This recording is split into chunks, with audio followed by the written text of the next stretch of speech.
Welcome, Dr. Goldner. Thank you so much for joining us today. We're so excited to have you. Dr. Brooke Goldner is a board-certified medical doctor and the author of multiple best-selling books, including Goodbye Lupus, Goodbye Autoimmune Disease, and her recently released recipe book, Goodbye Lupus, Hello Delicious. She has published multiple case studies in fully reversing lupus and Sjogren's disease and lupus nephritis with her nutrition protocol. Due to her Goodbye Lupus nutrition protocol, she herself has been lupus-free with normal labs since 2005. We're so excited to have you. Oh, thank you so much. Yeah, that's amazing. 2005. Dr. Goldner, we first heard about your work through a friend of ours who I believe was searching YouTube or a social media account because she was struggling with a whole host of autoimmune conditions, from misconnective tissue to lupus to Raynaud's. And she found your work, and we just spoke to her recently, and I believe she shared with us that she's reversed all of her autoimmune conditions. So I love hearing stories like this. So it's so good to have you. Thank you. And that's the reality of it, is that these, even though they're considered incurable diseases, they are reversible diseases. And most people can feel dramatically better, if not all the way better, by learning how to take care of themselves correctly. So it always makes me happy. A lot of folks that end up interviewing me, it's either they did my program and felt better, or they met someone who did, and then they went, wait a minute, what's this? So Yeah. I love hearing that. I love hearing stories of people getting better, because of my life's work. Now we're curious, what kind of directed you into this autoimmune work? Could you share a little bit about your background? Yeah, sure. So it wasn't my intention to work in the autoimmune space. Actually, it was kind of one of those things where life kind of led me here, and I followed where the heart pulled me to. But really, it all started with my own illness. I was a sick kid growing up. I was diagnosed with lupus myself when I was 16. And at the time, I had joint pain throughout my body. I had a terrible rash, the lupus rash. They call it a butterfly rash across my face. But even worse than that, I also, when I was diagnosed, was told that I had kidney involvement, and they said I was in stage 4 membranoproliferative lupus nephritis, which is a fancy word. They use a lot of Latin in medicine just to make us sound smarter, but it's but basically, it was the most aggressive form of lupus attacking the kidneys. So lupus is an autoimmune disease that can really attack any part of the body. And there's many kinds of autoimmune diseases, right? Where rheumatoid arthritis, it's going to go for the joints, cause fatigue and joint pain. Hashimoto's, right? It's going to go for the thyroid.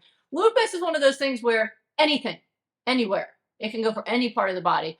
But very commonly, it will affect not just joints and skin, but kidneys. And so for me, by the time I was diagnosed, they said that I had such an aggressive form of this lupus nephritis or kidney issue that they gave me 6 months to live without getting any kind of aggressive treatment, that my kidneys would be gone.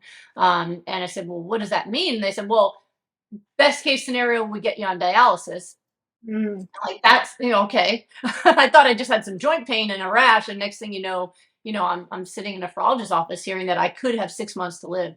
And he said, the current meds at the time, this is 30 years ago, actually more than 30 years ago, when I was 16. But back then we didn't have all the medicines that we have now. And even with the medicines we have now, it's not like people are doing that much better. I mean, Selena Gomez had to get a kidney transplant. I'm sure she had a good doctor, right? So she did the same actual treatment that I was one of the test subjects for. So the doctor told me the current meds aren't going to stop this, but there's some experimental treatments.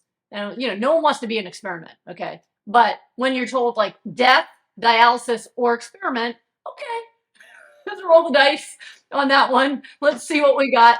And so that's what we did. So the experimental treatment at the time was using chemotherapy to shut down immune function. That what was understood is that people who have cancer, when they get chemotherapy, not only does it kill cancer cells or any growing cells, fast growing cells, but it also ends up destroying immune function. And that's why before COVID, if you saw someone wearing a mask in public, usually it was someone on chemotherapy, right? Because they have no immune system and they could die from an infection.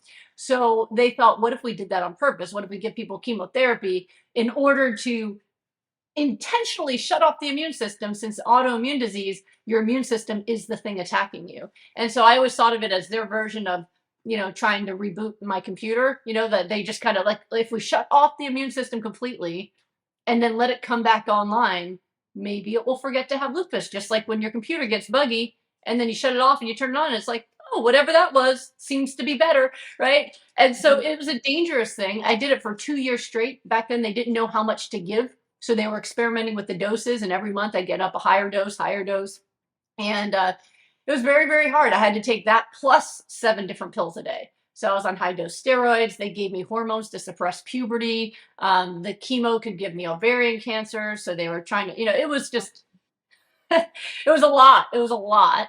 And really, what got me through it all was staying focused on what made me interested and passionate about life. So I come from a family of very resilient people. My family came here as refugees after World War II. They're Holocaust survivors.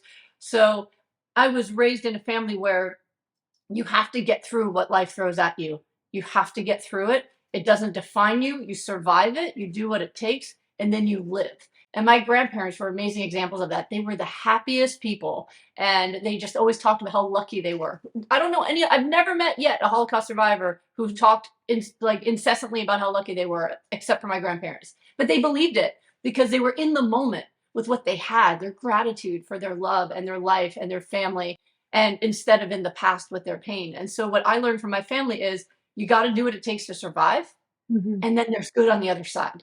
And I believed in it. And so I believed in myself and my life. I didn't believe I was going to die. And so I took my treatments and I took my pills and I studied for my tests. And I thought, well, I love science. I'm going to go into the sciences. And who knows, maybe I'll come up with a cure for lupus. And so I graduated in the top 10 of my class in spite of all my treatments. And I got a scholarship to my first choice college, Carnegie Mellon, which is a renowned science school. And I pursued my passions. And, I just, by the time I'd had 2 years of chemo, I was told I was in remission, which in autoimmune disease, it's not like cancer where they say you're in remission, it means there is no cancer. In autoimmune disease, it's like you're currently not dying. So every test says I had it. You could look at my urine and there's protein in my urine from damage to the kidney. They said I'd have that forever. I had antibodies against myself, lupus antibodies, ANA, dsDNA, but they went from the 2000s to like the 30s, 40s, like they were there, but they were lower when I was on all the medicines.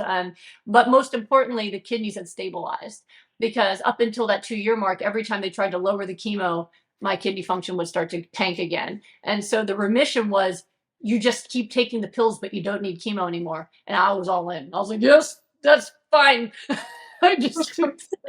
So for me, that was a win, and I loved my life. And even though I still had joint pain and I took medicine for that, and I'd get rashes if I went in the sun, so I didn't go in the sun, I'd go out later in the day, and I managed it. I would get migraines, I'd take medicine for that. But I used whatever time that I could to pursue friendship and love and achievement. And I had a very meaningful, beautiful life with lupus. And it's one of the greatest gifts that I thought I'd be able to give patients when I decided to become a doctor. Because it turns out I hated being in the lab. It's boring and lonely, and I break test tubes. I'm very clumsy. So I did years of genetic research, but I think I cost them money with all my clumsiness, and it wasn't for me. I knew that I wanted to go into medicine and be able to take care of people. And I thought, well, my experiences as a patient will make me a better doctor. I can teach people that they can still have a life and passion and purpose, and not necessarily just define themselves by disease. And I thought that was going to be my gift to the world. I honestly did. I thought initially I'd go into rheumatology, since I knew a lot about it from my own life. But when I really sat and thought about what made me really the healthiest and the most able to live my life with such passion, it was my mental health and resilience. And so I decided to specialize in trauma and depression, anxiety. I'm board certified in psychiatry and neurology, but my specialty in psychiatry is trauma, and helping people learn how to overcome trauma and to live in the moment and to find joy and gratitude. That has been one of the most powerful things I've been able to do to help people be healthier throughout their whole bodies, even before I understood the impact of things like nutrition. And even now that I work with people on the approach I use to reverse disease using supermarket foods, which really is just focusing on the foods that optimize cellular repair and immune function, when you combine that with great mental health, people's diseases go away and their quality of life goes through the roof. And so that's what I spend most of my time doing at this point. That's excellent. Definitely want to ask some questions regarding mental health and physical disease. But Dr. Goldner, at such a young age, at 16, most teenagers are not dealing with serious autoimmune conditions. So, what do you believe contributed to developing such a serious autoimmune condition with lupus and lupus nephritis? Yeah, so, well, I mean, when it comes to getting sick, there's not any one thing that causes it. And I know most people really want to hear that. Don't you think it could just be a virus or something like that? Like, it's not that simple.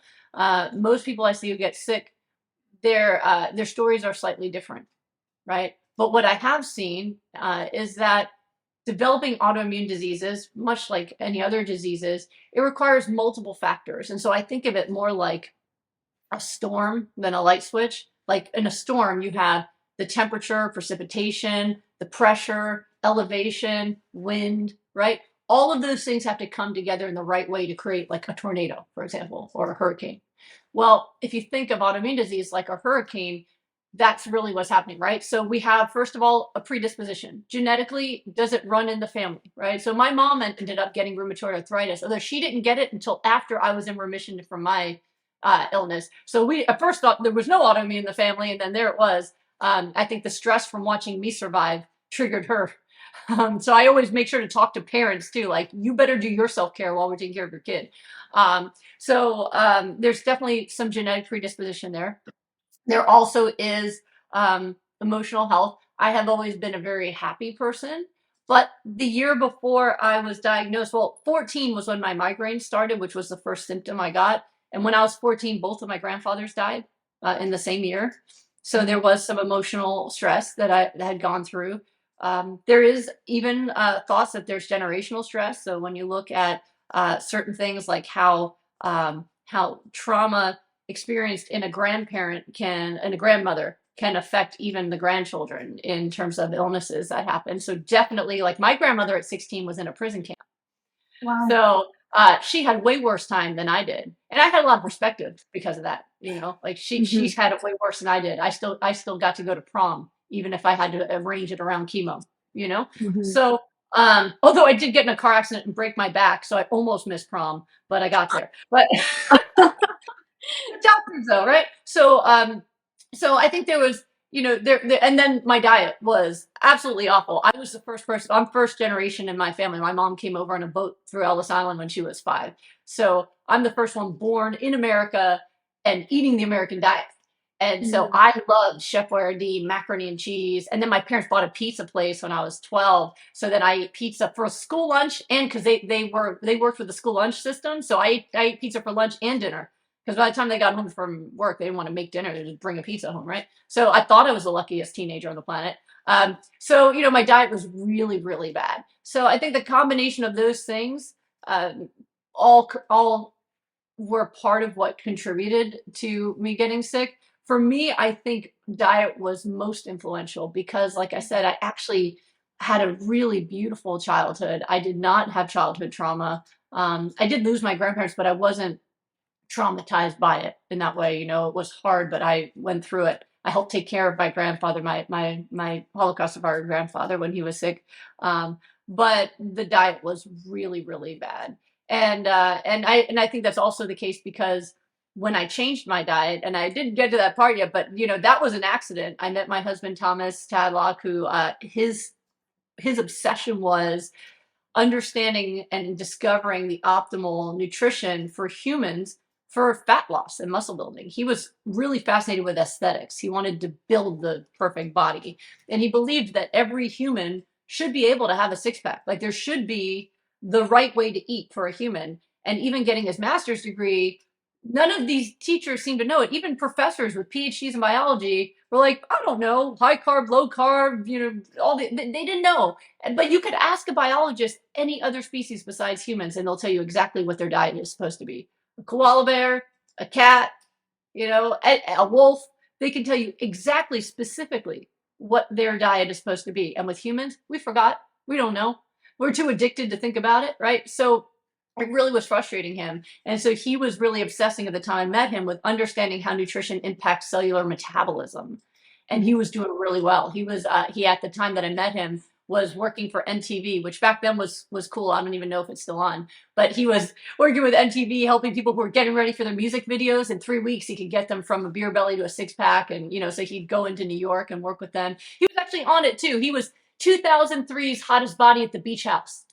Oh, Cool. no way. 2003. It's a little bit ago, right? But you know, he was really good at being ripped full time. It was the coolest thing. So when I met him, and we fell in love, and he wanted to marry me as a sick person, which is a really, you know, it's a big undertaking. And to have to tell someone that, you know, I can't have your children. At the time, by the time I met him, I'd gotten sick again in medical school, and I was getting mini strokes every day with double vision because I was sending blood clots into my brain. So then I was taking blood thinners every day. So lupus still kept going over time. You know, it just would change to something new, like something new and exciting. Okay, kidneys are stable, but how about some blood clots? Like, how about, you know, it was like, that's the fun and excitement of living with autoimmune diseases. It's chronic and progressive, and you never know what it's going to be next, right? Mhm. So when I met him, I had just gotten stabilized with the blood thinners. And so I told him, like, I can't have children because between mini strokes or strokes and kidney failure, it's not in the cards for me. I probably wouldn't survive it. And then on top of that, I have a condition where I'm going to become more and more disabled, and I'm not going to live a long life, and you're going to have to take care of me before I die young. So it's not like a romantic thing to say to someone who's in love with you, you know. And I didn't usually give that speech, but he wanted to marry me, and so I had to kind of lay it out there. And he was all in. You know, he now famously said to me that he'd rather have a short life with me than a lifetime with anyone else, and he wanted to marry me, and I was all in. I've never said no to life. I meet too many people who think that if they're sick, they shouldn't get married or other things. And I'm like, you can't decide whether or not you let someone love you. They're going to love you, right? Let it in. And that's why even when you get married, what do they make you decide? Sickness and health, rich or poor. Why? Because stuff happens. Just because you marry someone healthy doesn't mean they're going to stay healthy. He married someone sick. And here we are. We've been together 20 years. And I have no health problems. He thought he'd be upgrading by now. He's stuck with me for the long haul now, right? So, Congratulations. yeah, well, thank you. So that's actually what changed me. It wasn't all of my background in biology, genetic research, even becoming a doctor. I still didn't know what it took to actually be disease free. I knew how to live well with disease. I knew how to manage stress. I knew how to maintain good mental health, all those things. But I was a vegetarian, and I was eating salads with French fries and ranch dressing on them. That's what they served in the hospital in Pittsburgh where I was training, right? So my diet was awful. And so here I meet this guy who's got abs from his chin down to his crotch. You know, it's like there's way too many abs. I don't know where you get all those abs, right? And he's just like, but he's this brilliant scientist. It's like everything.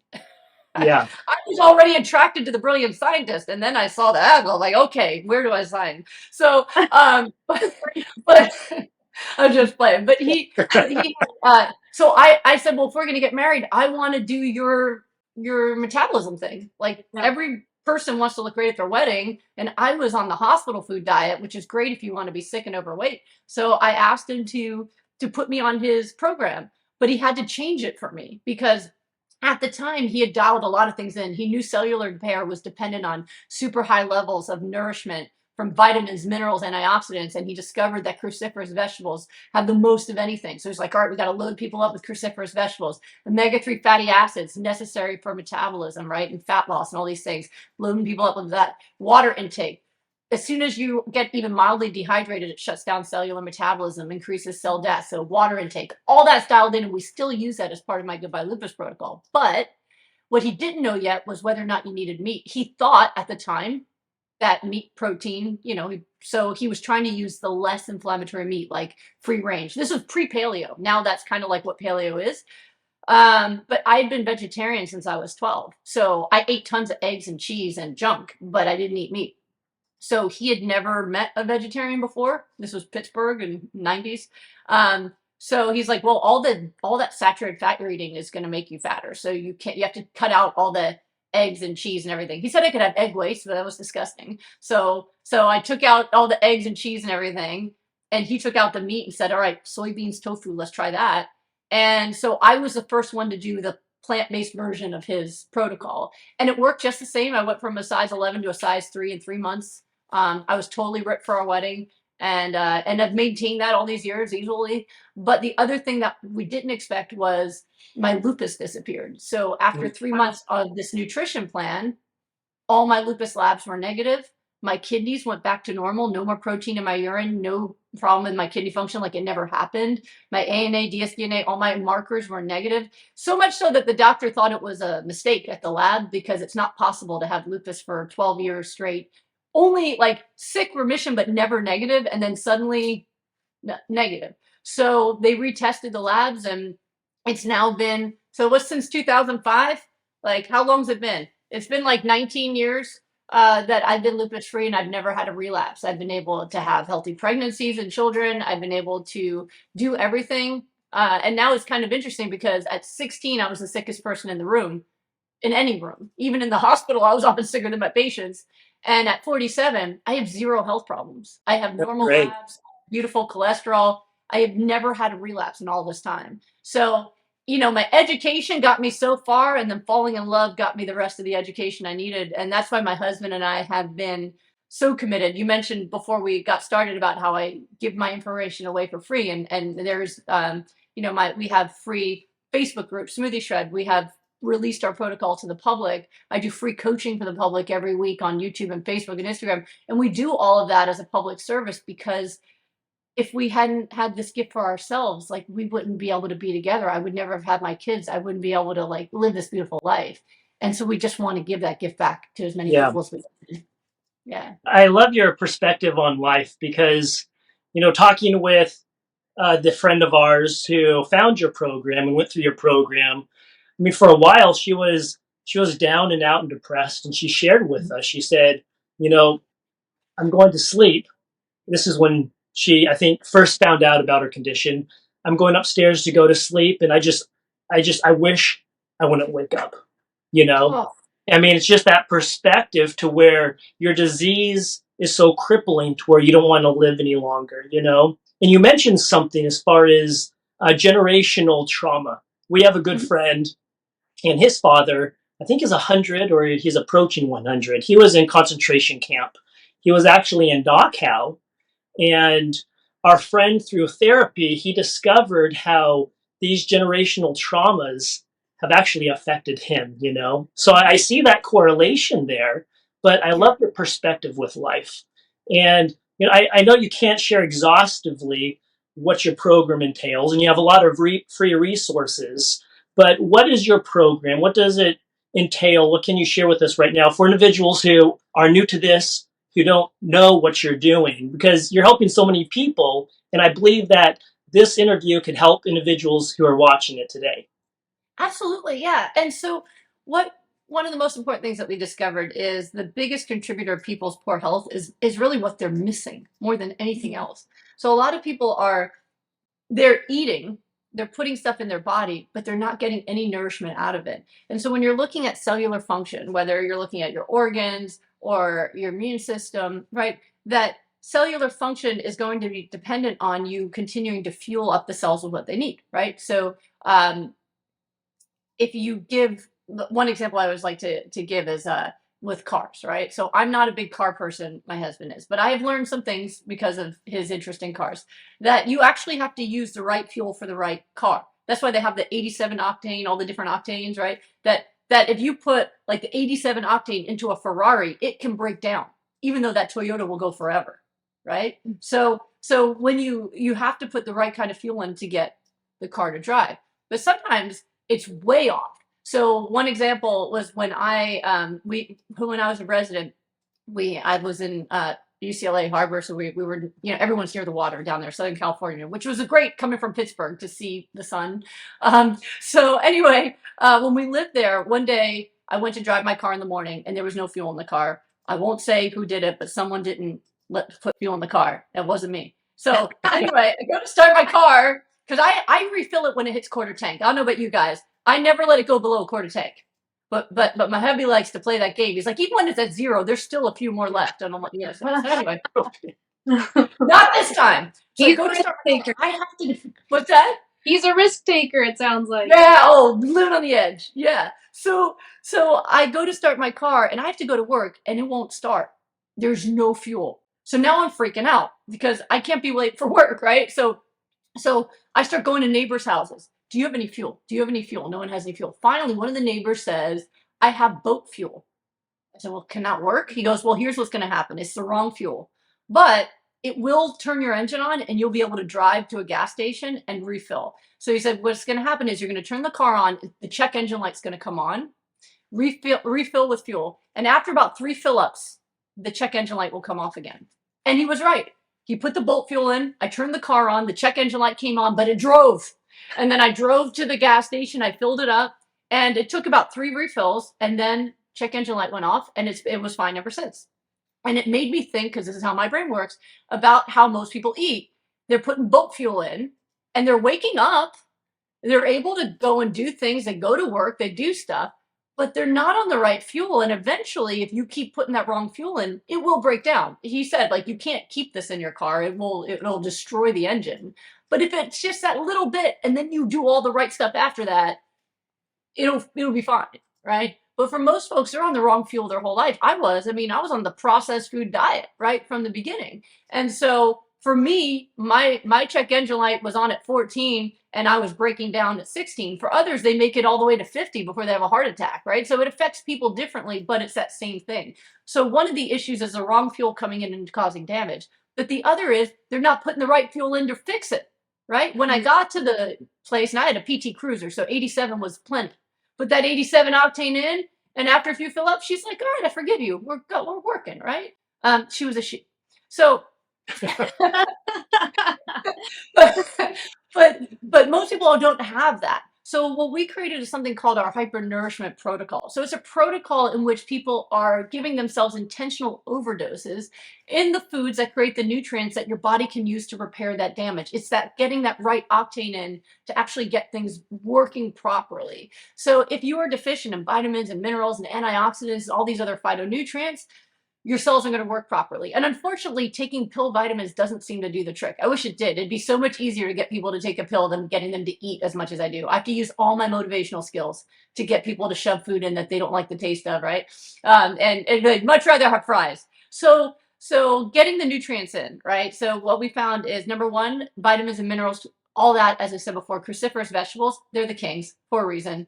If you eat a pound a day of cruciferous vegetables, uncooked, you will get an enormous influx of nutrition that your body can use to repair damage, even that's been there for decades. Number two is omega-3 fatty acids. They are necessary for so many different parts of cellular metabolism. One, for getting cells to be flexible and able to communicate properly. They're also a key ingredient for brain function and memory and mood. They're also a key ingredient for nerve function. So when I work with people that are reversing things like MS or other neurological conditions, very important to have enough omega-3s for that. And also, they are the ingredient that create the anti-inflammatory immune system. So, out in nature, you wouldn't need to hyperdose on like flax and chia seeds for omega-3s, because if you were just out in nature eating what grows, right, then you would be getting all what you need. Even kale has a little bit of omega-3 and stuff in it. You'd be fine. But it's the ratio of omega-3 to omega-6 that creates our inflammation, whether or not we have the right amount of inflammation versus the anti-inflammatory immune system. And omega-6, oh my goodness, if you're not just eating out of like the Garden of Eden out there, if you're just eating from what most people do, oils, animal products, processed foods, plus nuts and seeds, all that stuff. So when you start accumulating all that and you can't even it back out again, you're going to be really, really inflamed and sick. So we hyperdose people in omega-3s by getting them to have like a half a cup a day or so of flax or chia seeds, right? And then the third component, as I mentioned before when I was talking about Tom and his program, is the water intake. Most people are severely dehydrated, and that causes a lot of problems. It slows down your metabolism. People can work out and not lose weight simply because they're not getting enough water. It affects brain function. So that brain fog feeling, it affects energy levels. It affects motility of your bowels. So it even affects the functioning of all of your different organs, your kidney, your liver, your heart. So when people are walking around dehydrated, and I see people all the time that like the only water they drink is what they accidentally swallow when they brush their teeth, or they're just like having an energy drink, a coffee, this and that. And they're like, this is because I'm tired. I'm like, you're tired because you are so dry. You're so dry. dry. Right? So you just need some water. So when we get the water intake in, energy comes up, constipation goes away, headaches go away, they start feeling like a person again. So what we do for hypernourishment, which is that overdose, is 96 ounces a day of water, unless they have some reason they can't. These can change based on, like, if someone comes to me in kidney failure, and I've published reversing kidney failure, getting someone off the transplant list. If you're in kidney failure, you can't eat that much of those vegetables. You have to change the water intake because the kidney function affects nutrient absorption, right? But for the general public, if you do hypernourishment, that pound a day of cruciferous vegetables, half a cup of flax or chia seeds, the water intake, 96 ounces or more, you're going to start dramatically changing your health because you're going to be nourished and hydrated and have those omega-3s. And you'll start crowding out the bad stuff automatically. If you're drinking, like, the easiest thing to do is make smoothies, right? I'm just finishing up mine. You put, kale, maybe some spinach. Spinach isn't cruciferous, but it can hang with cruciferous. It's pretty powerful, right? So you put that in there, add in your flax or chia seeds, put in fruit for flavor, add some water. Now you can just sit with a straw and get your nourishment in while typing, while zooming, while doing whatever it is, and you don't even have to think about it. So yeah, that's your high octane fuel right there. High octane, best stuff. Yeah, and we've tried to make it simple. And so hypernourishment, we started out by teaching it as the smoothie solution, and my husband made a free website for people that has our recipes and everything. It's called smoothieshred.com. There's no, you don't have to enroll. There's no website. You don't have to put your email address in. You can just go there and we won't even know you were there. You could just look at the free recipes and videos and stuff like that. And we created that as a public service to say, here, just drink these smoothies and rev up your metabolism, and you can lose weight and you can get healthy and reverse disease. Over the years, it's changed. I have my new recipe book because people don't like easy and they want complicated. So, but no, people wanted more fun ways to do it. So my new recipe book is all interesting things you can do for hypernourishment, like my cruciferous lasagna or something, where it's all raw and it's all different ways to get cruciferous vegetables in or omega-3s in, but it's fun. So you can make, the cherry pie or other stuff, and it's all very simple. And the cool thing about that book that I'm very proud of is all the recipes in there, they either came from me or somebody who healed on my program. So as far as I know, there is no other recipe book out there where every recipe healed somebody. So freaking cool. And people love it. Yeah, it's neat. It's neat. So you can do it simply. Like, if you're just watching now and you want it for free, try it. You just go, you look up the recipe, then smoothieshred.com, you make smoothies and add them to your diet. Just do that, right? And then as you want to get healthier, I have more aggressive programs. So like the Goodbye Lupus protocol, which is called that because my first book is Goodbye Lupus because it was my story of healing. But the protocol works for anything because, again, it's specific for cellular repair. So it will work for people with diabetes or heart disease, lung disease, kidney. I help people reverse autoimmune hepatitis, all sorts of, plus lupus, MS, rheumatoid arthritis, those other things. But when you're really trying to reverse disease, well, you're not going to hypernourish and use a little boat fuel. You got to get rid of the boat fuel, right? And then we start getting more aggressive about really making sure people are on a plant-based diet that is either all or mostly hypernourishment until they're well, and then they can kind of back down and be more relaxed and maybe have the occasional boat fuel. Like for me, I've been healthy 20 years. If someone gives me a vegan chocolate or something, I'll eat it. And I'm not like, oh, I had lupus. No, lupus has been sleeping for a very long time.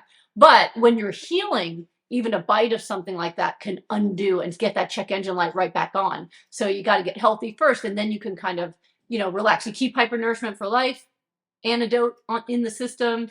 You make smart choices on a daily basis with plant-based eating. And then if you occasionally trip and fall and you land in a cake and you get some in your mouth, you'll survive it, So how aggressive we are really depends on how sick somebody is and what their goals are. Wow, that's amazing. So Dr. Goldner, I wanted to ask about, you mentioned cruciferous vegetables as the king of vegetables, but what about those who criticize cruciferous vegetables because of the goitrogens and its effect on the thyroid hormone? Well, they're just misinformed. Okay. Yeah, there's so many people we see on social media digging on cruciferous vegetables or greens, or you have certain influencers saying, I've tried the whole plant-based thing, but I'm not getting well. And they're going to an all-meat diet and they're reversing their conditions. Yeah, no. So it's misinformation and it's mythology, and there's a lot of it out there. So I recently just released a video talking about this. sometimes people want me to prove why somebody is wrong. That Yeah. doesn't work. You got to prove what you're saying. So I have helped a lot of people, probably, I mean, it's got to be in the hundreds of people successfully reverse Hashimoto's and get their thyroid function back using hypernourishment. So if cruciferous vegetables harm the thyroid, then that would never happen. And two, everyone I healed from lupus would then get goiters. Look, no goiter. Yeah, Right? look at that. Right. So it's just not the truth. If it was true, we would see it with our program, especially because we get people on this overdose of nutrition. So like we do have a free Facebook community called Smoothie Shred that people can join just to like meet other people who are doing this weird thing, right? And it's totally free, but it's got thousands and thousands of people in it. So if this way of eating caused people's thyroids to fail, caused goiters to happen, or what the other thing people say will cause like kidney stones and stuff, we would have thousands of people all with like kidney stones and goiters, but it doesn't happen. It doesn't happen. So it's very important to not go by just theory, but results. So I only teach results. And that's the most important thing, because I'm not going to try to tell someone why they're wrong. Like, show me your results that prove it. Just like one person saying, well, I tried eating plant-based and I didn't feel good. Yeah, you did it wrong. Like, it's not like biodiversity exists. I actually was just arguing with someone yesterday about this. Well, not arguing. I mean, he made a session with me, but he, he's a scientist and he had lupus in his kidneys and his kidneys were failing. And he went on my protocol and he reversed it completely and got off of all of his meds without meeting me on his own, right? And then over time started eating worse, introduced other things back in, got sick again. And so he added it back, but he said he was having trouble feeling good. His energy just wasn't normal. And so he started eating meat again, but now his kidneys are tanking. And I said, so he thinks that like, it's just not worth it to be healthy if I'm going to feel like crap when I feel better when I'm eating the meat. And I was like, all right, so you have what we call, you're drawing incorrect conclusions. And if you continue to believe your own conclusions, you're going to die. I had to tell you that. You're going to kill yourself. If you think I either can feel good or I can feel good or be healthy, that makes no sense, right? So you eating what you're eating now is tanking your kidneys and you will end up on dialysis. And you're like 23. So that's not an option. You can't choose that option. Let me help you figure out why you weren't feeling good. And I already think I figured it out. I was looking at certain things that he was doing wrong. I figured out some issues. One, he was under eating. Two, he wasn't drinking, having sodium in his diet to offset the water intake. If you increase your water intake, you also have to have some sodium. If you get diluted, you're going to be really tired. So I found the issues, which is why, people make an appointment with me. I spend 75 minutes with them. But his first thing, when he first emailed me about an appointment, he was like, there isn't one solution for everyone, and I didn't feel good on this, so it wasn't working for me. But then when I talked to him, well, yeah, it did heal my kidney failure and got me off my lupus meds. So it did work for you. Yeah. It did work for you, but you didn't have good energy. You were under eating. You eat this amount that I'm telling you to eat, you'll have perfect energy and you'll have your kidneys. And that's the answer. So, it's just one of those things where it's not that that everyone's going to just do it right. I release so much information for free because I want people to be able to do it on their own. And he did it on his own this first time. Okay, he didn't eat enough to get his energy, but he reversed his incurable disease and got off medication. Pretty darn good outcome, right? But sometimes when people have a mistake, they just assume, oh, I must need meat. No. So the reason you felt better on meat is you were under eating and you were hungry, so you ate something else and you felt better. But that something else then caused your kidneys to fail. So that can't be the choice. We can't do that choice. That's not the right choice, right? So it's just one of those things where people kind of want to make these big observations or like him saying, well, maybe there's not one right diet for everyone. No, there is. We're a species. There is a right diet for our species. And you proved it already by healing your kidneys and reversing your lupus. So there is a right diet for our species. And not everyone has to be on the perfectly right diet in order to get up and move and go, right? Just like cars can go on the wrong fuel. But if it's not working for you, or if you might feel like better like this, but then your organs are failing, it's not the right fuel yet. We just got to work on optimizing it to get you better. So I've never yet once in all of my years had someone not get better until we added meat, but I've had many, many not get better until they got rid of it. And so we have to look at the results and the evidence and not just kind of theories people float on TikTok. It just, Yeah. Yeah. And what you see too is, disease is a process, I mean, we didn't get sick overnight. It took years. And health is a process as well. So I'm curious, we're talking about your program, but were there some warning signs that you had before you came down with these autoimmune conditions? So for me, the first thing was migraines. And I did get all the workup for those. Yeah, Migraines run in my family. They did all the tests, but they couldn't find anything wrong. And then I started getting joint pains. But when I first started getting tests done, they were negative. they And were. the joint pain, sometimes I'd have pain, and then when I got to the doctor, I didn't have pain. But over time, they kind of accumulated. Hmm. It's different for different people, and that's why it's often difficult to diagnose. In general, people with autoimmune disease, often it can take 5 years or more to get a diagnosis. And many of the time, people are misdiagnosed at first, especially since one of the first symptoms for many people is actually fatigue and or unusual fevers. They're getting kind of fevers for no reason, but feeling fatigue, feeling achy, and their doctors will say, "Oh, it's stress. Get a good night's sleep, do some yoga, whatever." And really, they've got this storm brewing that they're not really aware of. And hey, stress is a factor in it, but Right. it can be very non-specific when it first happens. Hmm. And like I said, most people don't have the same story when I meet them. There are some things that where I hear it, I go, okay, that's definitely, I know you're on this road to autoimmune, but it's not across the board the same. There's some people where they don't even get diagnosed until they notice that they don't heal wounds as quickly as other people. Why aren't my wounds healing? Oh, because your immune system's too busy causing havoc and it's not doing its job. So it can be very different, and that's why it's important to pay attention. And if you're not getting an answer from a doctor, getting another opinion. It's one of my greatest problems with modern medicine now. And I am a doctor, and I think it's an important job. But one of the greatest problems we have right now is that because of the insurance system, doctors are supposed to not spend more than 10, 15 minutes with a person. Hmm. It's very hard to really see someone and understand them in that short period of time. My sessions are 75 minutes. I start with their childhood. Tell me the story. I would say, tell me the saga. I want to Yeah. hear the saga. I often have been able to solve and diagnose medical issues that people have been unable to solve in many years just because I listened to the story. And I'm like, oh, all this makes sense when you listen.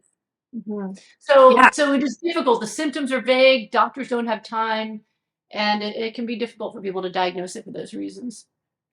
So yeah, I loved how you mentioned that you spend time with the patient, and I feel for physicians who really love what they do, but they just don't have that time to really connect with the patient and understand their history.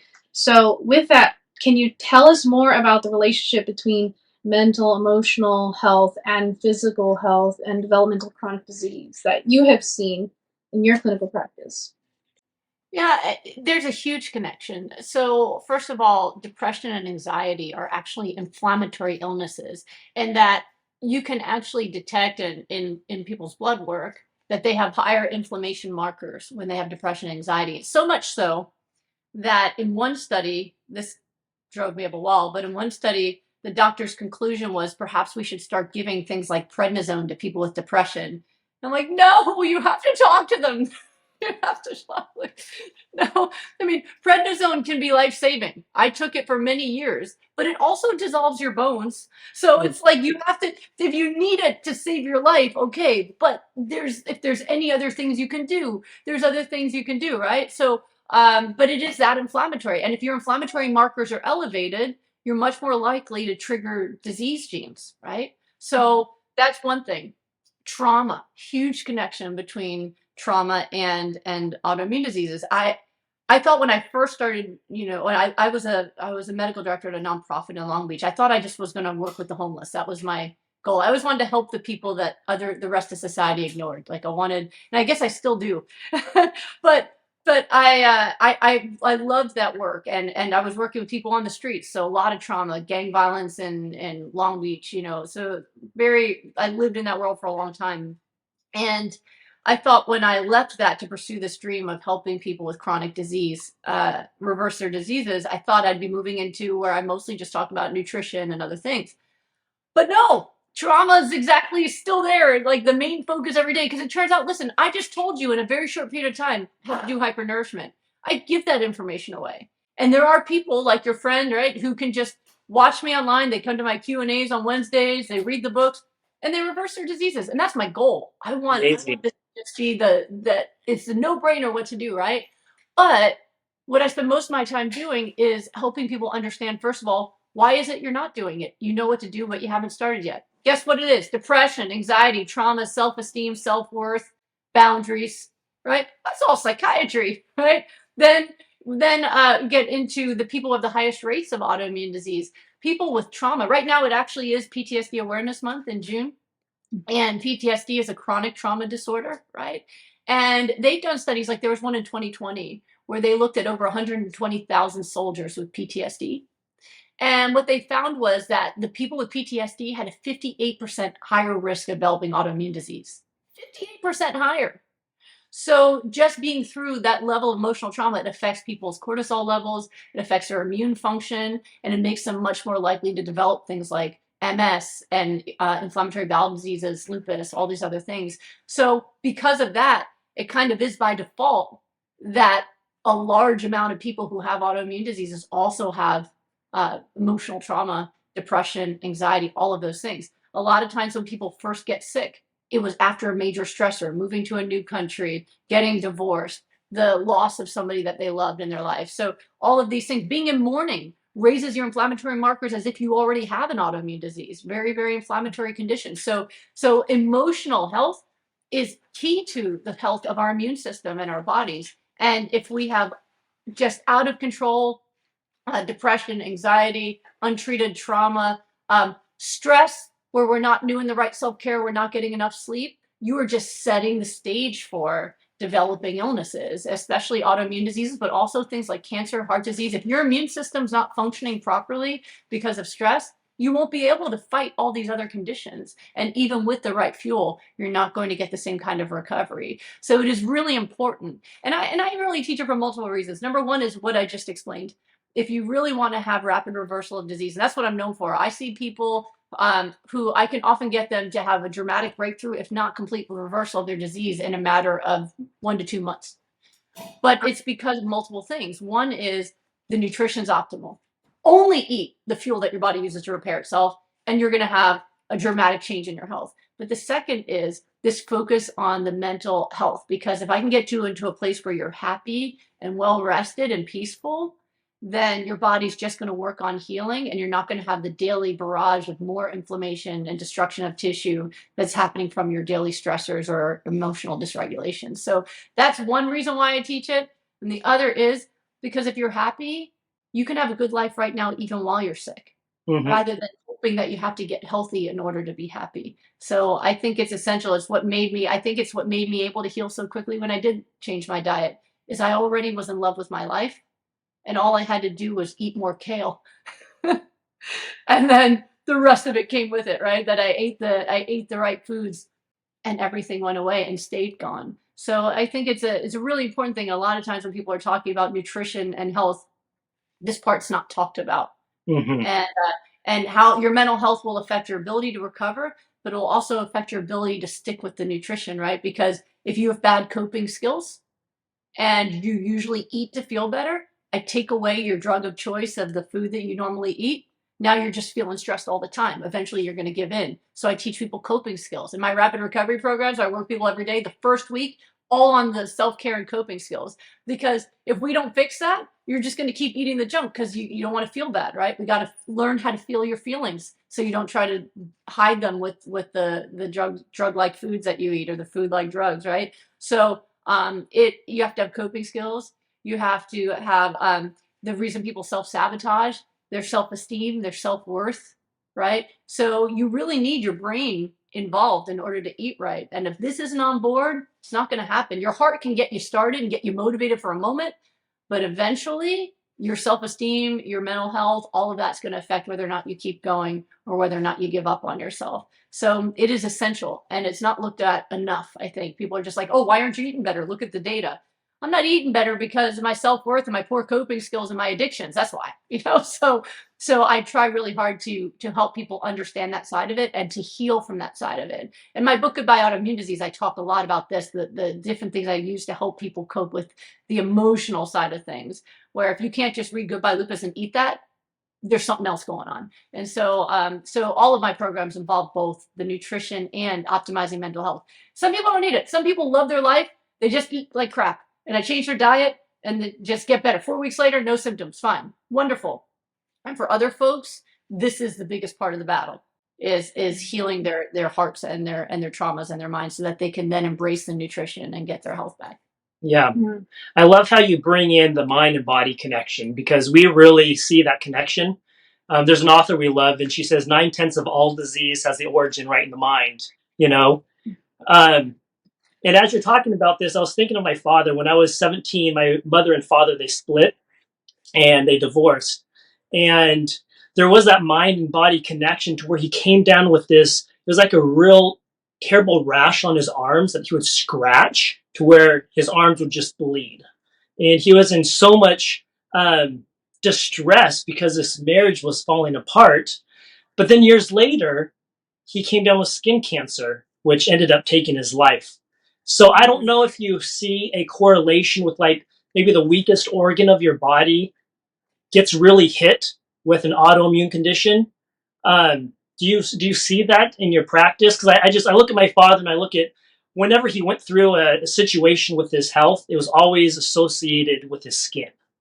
Yeah, well, that makes sense, right? So I think that genetics goes into play on which area our check engine light shows up in, right? And so some people it's going to be that the migraine hits first, and other people it's going to be the rashes hit first. So yeah, that was when he got inflammation, it showed up in his skin. So at first it showed up as itchy rashes, and then later it showed up as cancer, but it still was showing that was where his inflammation showed up first, right? So the skin is the only organ, well, besides maybe our eyes, okay, but like it's the largest organ of our body that we can see it, right? So I couldn't see when I was in kidney failure. It was painless, had no idea what was happening, right? But the skin is what led me to the doctor, because the rashes, my dad's like, what's wrong with your face? We got to go in and see the doctor. Something's wrong. So for a lot of folks, skin is where they first see issues show up. But there are, like, why is it that I had, the rashes and then my kidneys, and then somebody else it's in their heart, and some other people it's in their lungs? I don't know. Yeah. I mean, that's just what our body did, right? But it's going to show up somewhere. And the important thing is understanding when we see that check engine light that we take action, because that's a signal. I think of symptoms as just signals. It's a signal from our body. Hey, check this out. Something's wrong. Look, bad. Something's going on here, right? Something's going on. Check this out. Do something, right? But oftentimes people will ignore it, or unfortunately, sometimes we medicate it and ignore it, right? Put some cream on, it doesn't itch anymore. The inflammation's still there. We just cut the cord on the check engine light now. But there's still a problem, and if we don't fix it, it's going to become something else. So it's important to kind of look at those signals and then try to understand, like, okay, this means I need to take some action. I've got inflammation. What do I do to bring inflammation down? I need to work on my stress, my self-care. I got to get sleep. I got to nourish myself properly. And that's how you listen to the signals so you can recover. Yeah. I wanted to ask, since Daniel mentioned his father who ended up dying from cancer, what role does autoimmune disease play in the risk for developing cancer? Well, there's multiple areas of overlap here. So cancer is something, cancer cells happen, but it is the job of our immune system to find them and destroy them. So when your immune system no longer functions properly, it doesn't do its job. And for some people, it means it's doing the wrong job, like autoimmune. And for others, it's just not doing the job it's supposed to do. It's not fighting back against viruses and bacteria. It's not killing off cancer cells, right? So sometimes people can have both of those things. As I mentioned, sometimes early autoimmune symptoms are that people are getting sick more often because the immune system's doing the wrong thing and it's ignoring its job, right? Other times it's also medication related. So the medications that I used for my autoimmune disease, like the chemotherapy, also is carcinogenic and could lead to people developing cancer later on.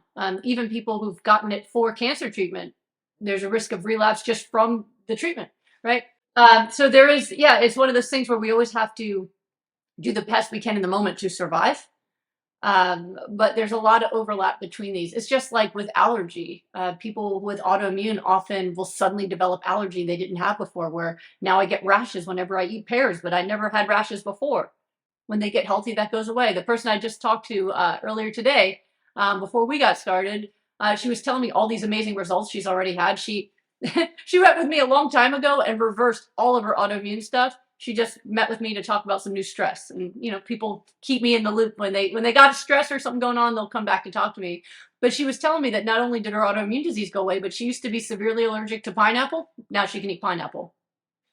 Right? So it's just the immune system is responsible for so much. And it's important for us to keep it healthy because that is the guardian system to protect us from cancer, to protect our organs, to defend us against invaders like bacteria and viruses. And we need to give it the tools it needs. It's really fascinating, even for immune function. So, for example, cruciferous vegetables, which I love, right? Nobody's a giver like a cruciferous vegetable, right? So, cruciferous vegetables, we know, through my own work, we know that they can help dramatically and rapidly reverse autoimmune diseases. But there's this one group at Johns Hopkins that does research on cruciferous vegetables, and they're awesome.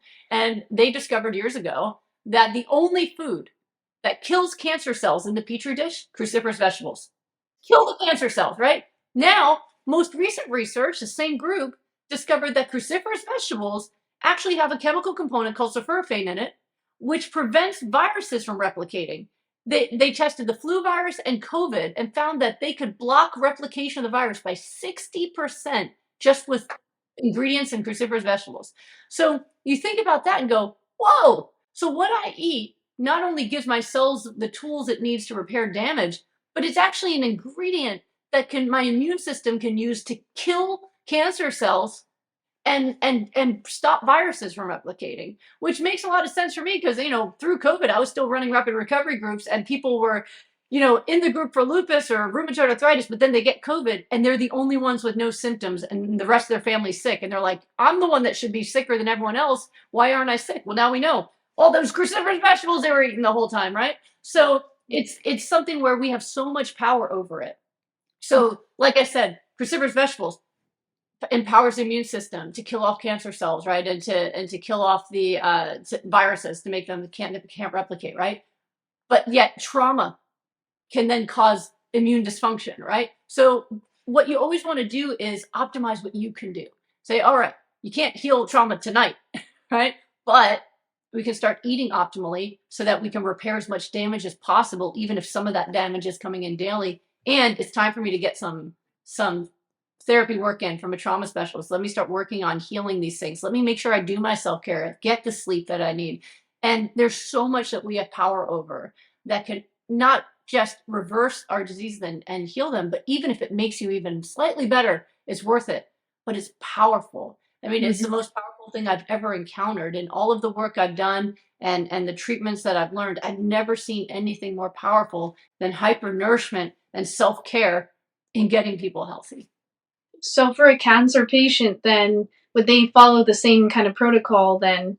The hyper-nourishing green smoothies, the sulforaphane-rich broccoli sprouts or something? Yeah, absolutely. I do. It's important that people with cancer get every treatment they need. And especially as a physician in the USA, you cannot recommend a nutrition program as a treatment for cancer. You lose your license. It is not only treatments are FDA approved treatments. So I have to say that, you should get whatever treatments you need. Sometimes people will come to me. I had a lady get mad at me because she had a tennis ball sized cancer on her leg and she wanted to just use my rapid recovery group to heal it. And I was like, why don't you just get it removed?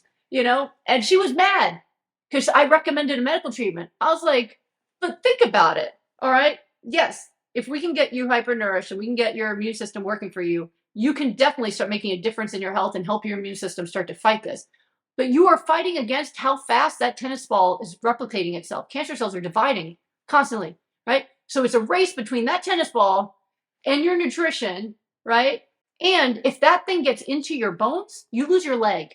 Mm. It's into your bloodstream, it's in your heart and your lungs and your brain. Just take it off, right? Yeah. So people sometimes get mad at me because they want me to be someone who only recommends nutrition and not anything medical. I'm a medical doctor. I think we need to use whatever we have. So, with cancer, you've got to be safe, right? So I had someone recently who she referred someone to me after her daughter got diagnosed with blood cancer, and she put her on my protocol on her own with my free information, and her next visit, her blood was normal. So she told her friend, you got to talk to her. She's real. I just did her thing for free. She's real. You got to come see her, right? So I've had folks like that. But in general, I mean, I recommend you get the medical treatments to save your life, and you eat this way to save your health. Yeah. And the combination of those things, that I think that's the best thing you can do. But absolutely, if you can do, like, I would go full in, like Goodbye Autoimmune Protocol. We do the mental health work, the self-care, the nutrition, and then whatever other treatments you need to get you as healthy as you can as fast as possible. Yeah, I love that. We meet individuals and they've incorporated some type of an autoimmune type of diet or lifestyle to assist their health.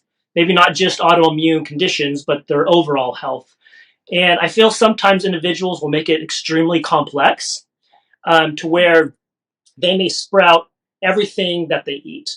Or maybe they're staying away from soy or grains that may have gluten in it.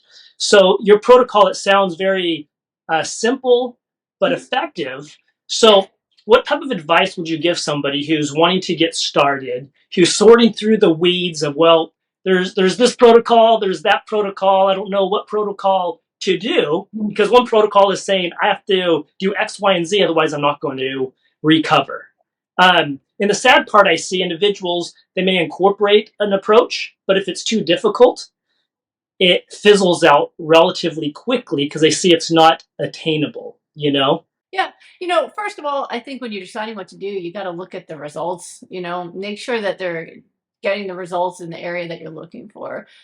Two, I found that it doesn't have to be complicated. Yeah, I don't sprout all my stuff. I will use even store-bought lemon juice. And I'm like, because everything I do is results based. If I found that you can't heal unless you squeeze a lemon, I would do that. Hasn't been the case, so I'm fine with that, right? So I think that we have to. It's better to keep it simple and be practical. And that's why I love even like the smoothie solution. It's so practical and it works. And I don't think we need to be that extreme. Now, if you like to sprout, of course, you want to squeeze fresh lemons, do it if you enjoy that.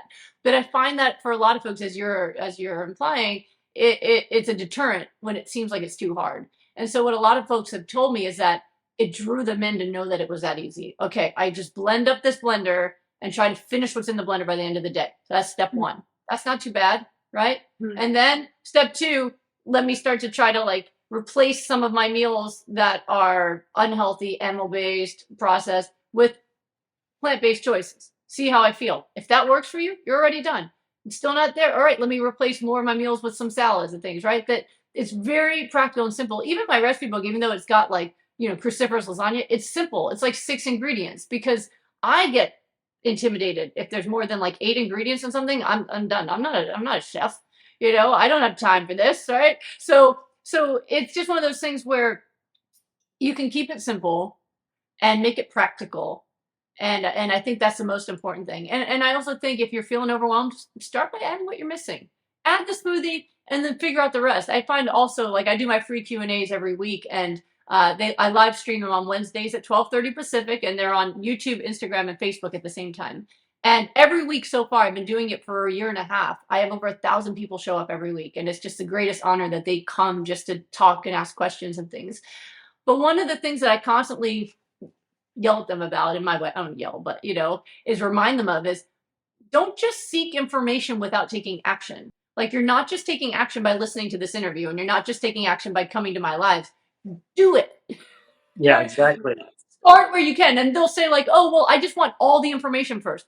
No, don't wait for all the information. Start the smoothies now, right? And then read more information, right? But start. And I see that a lot even when people meet with me And I'll say, well, what did you eat for breakfast? And it'll be like a McDonald's something. Well, why'd you do that? Well, I was waiting to talk to you first to tell me what to eat. I was like, you knew I was going to tell you not to eat McDonald's. You didn't need to meet with me. That's your psychology putting this off. Start now. Start today. So, you know, and that's just, yeah, they're trapped once they meet with me. They're just like, how do you know all this? So like, this is what I do. I know people, right? I can get to the bottom of things for people. And that's the way I help them. But for anyone who's listening, start where you can. You can make better choices even today, right? Don't make it so overwhelming that you have to wait for New Year's. And on that day, you're going to throw everything out and you're going to start just today. You know, instead of having a cake for dessert, have an apple or something, right? Just today, have a smoothie, you know, with your breakfast, or have a tofu scramble instead of eggs, right? Just start to make the changes that you can, and then you can start to kind of make it better. It's like a GPS, right? You got to start moving before you can then figure out, do I make a U-turn, right, left? Just start. And it will become less overwhelming as you just start taking action and figuring things out as you go, rather than kind of putting things off because it just feels like too much. Guy I told you about is like the scientist. He just texted me too. I give everyone who works with me my cell phone number, so if you have a question, just ask me. That way they don't Google. I'm like, don't Google, it'll take you somewhere wrong. Just ask me. So they can text me anytime. He already texted me, yeah, a question. But when I was talking to him about it, you know, and I was like, you tried to figure it out on your own and you drew all the wrong conclusions. And then that led you to a path that could kill you, like, you know, with eating things that could tank your kidneys, right? That make sure that if you're struggling, get the answers you need. So like for me, I give the information away for free, but sometimes people need help. And I'm like, well, if you need the help, then see me, make an appointment. Let me look at you and like fix it for you. But don't just walk away from something that can help you because you're having trouble getting it right and then go, oh, I guess it's not for me. You know, like you got to make sure that you get the help that you need so that you can get things right. But, you know, it's worth it. It's worth it to go ahead and do it and to start where you can. Absolutely. We've certainly loved this conversation because I think it's hopeful for people. We love your energy. We love what you've shared. And what I really like from this is you started this, I believe you mentioned almost 30 years ago. And well, I got sick 30 years ago. 30, yeah, 31 years ago. Yeah. And you're thriving today. And you're still doing it today. Because the fear I have as individuals, like I kind of mentioned earlier, is they start out with a protocol and then, you know, they end up stopping it. But you're continuing it and you're thriving. And you're on a mission to share this with as many people as you can with your resources, with your books, to bring health and healing to individuals' lives. So thank you so much. We really appreciate it. Yeah, it was so exciting to talk to you, and I just really appreciate the message that you're sending out there, that healing chronic diseases is possible with a whole food plant-based diet, a high-octane, nutrient-dense, hyper-nourishing diet, especially with the cruciferous vegetables, the leafy greens. Those are definitely the king of the produce family. Absolutely.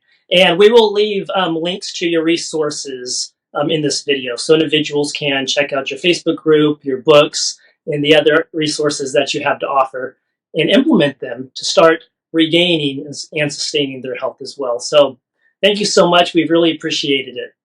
Awesome. And thank you so much. I mean, it's folks like you who spread the word and get people engaged to be able to hear the message. So it means a lot to me every time I get an opportunity like this. So thank you for inviting me on. Absolutely. See you. Bye-bye. Take care. Dr. Goldner, we just want to say thank you again for that conversation. It was eye-opening, impactful, and it was just amazing to see how you were able to reverse your own autoimmune conditions, and you're on a mission to assist individuals in regaining their health. So thank you so much. I know we're inspired as a family to boost our nutrition with green smoothies, and I hope you guys are as well. And please check out the links in the description below. There's a lot of wonderful free resources there. Absolutely. And stay tuned for the next session with Dr. John Westerdahl. He's a registered dietitian, nutritionist, and he specializes in anti-aging. And he's going to share with us some of the longest living populations on the earth. So you won't want to miss it. Until then, God bless.